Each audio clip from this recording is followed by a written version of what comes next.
అర్జునుడిని ఆలోచింపజేయిస్తున్నాడనమాట. అయ్యా ధర్మము ఎలా ఆచరణ నువ్వు ఆలోచన చెయ్యి. నువ్వు డిసిజన్ తీసుకో. మనం ఇన్‌స్ట్రక్షన్స్ ఇవ్వచ్చండి. ఇది చెయ్యి, అది చెయ్యి, ఇలా ఉండు, అలా ఉండు ఇవన్నీ చెప్పొచ్చండి. కానీ దానికంటే గొప్పదేంటో తెలుసా అండి? ఒకరికి మనస్ఫూర్తిగా వారికి చెయ్యాలి అని ఇనిపించట అది ఎలా వస్తుందయ్యా అనంటే మంచి విషయాలు చెప్తూ, చెప్తూ తత్వం ఏంటి? ఎందుకు? రీజనింగ్ చేస్తూ కృష్ణుడు చూడండి ఎంత ఆర్డరింగ్ కాదండి. ఆయన అథారిటేటివ్ కాదు. జనాలుంటారు నేను ఇలా చెప్తున్నాను కాబట్టి చేయాల్సిందే. అలా అనట్లేదండి. ఆయన అకామడేటివ్ కృష్ణుడు చాలా అకామడేటివ్ అనమాట. జ్ఞానం ఇస్తున్నాడు అర్జునుడికి. అర్జున నువ్వు ఇది ఇందుకోసం నిన్ను చెయ్యమంటున్నా అని చెప్తున్నాడండి.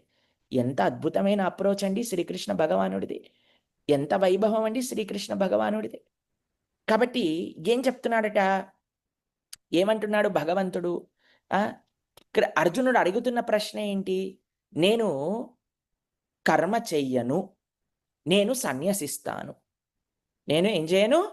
కర్మ చెయ్యను. నేను సన్యసిస్తాను. నాకొద్దు ఈ రాజ్యమొద్దు, ఈ గొడవలొద్దు, ఈ అన్నతమ్ముల్ని చంపటం వద్దు. నాకేమొద్దు. నేను అరణ్యంలోకెళ్ళిపోతాను. అక్కడ హ్యాపీగా తపస్సు చేసుకుంటాను అంటున్నాడు.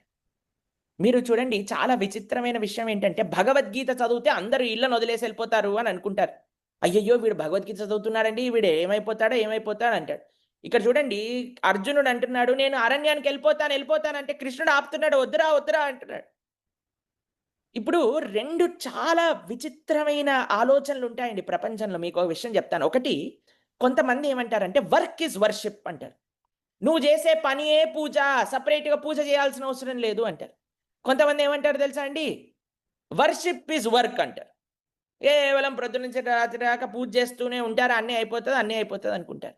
కానీ ఈ 2 కాదండి. భగవద్గీత ఏమని చెప్తుంది? కృష్ణుడు ఏమంటున్నాడో తెలుసా అండి? వర్క్ ఈజ్ వర్షిప్ కాదు.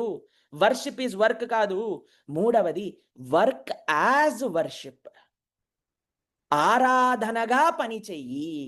పనియే ఆరాధన కాదు. ఆరాధనే పని కాదు. పని ఆరాధనగా చెయ్యి అనే మార్గం వైపు భగవానుడు అర్జునుడిని నడిపించబోతున్నాడండి.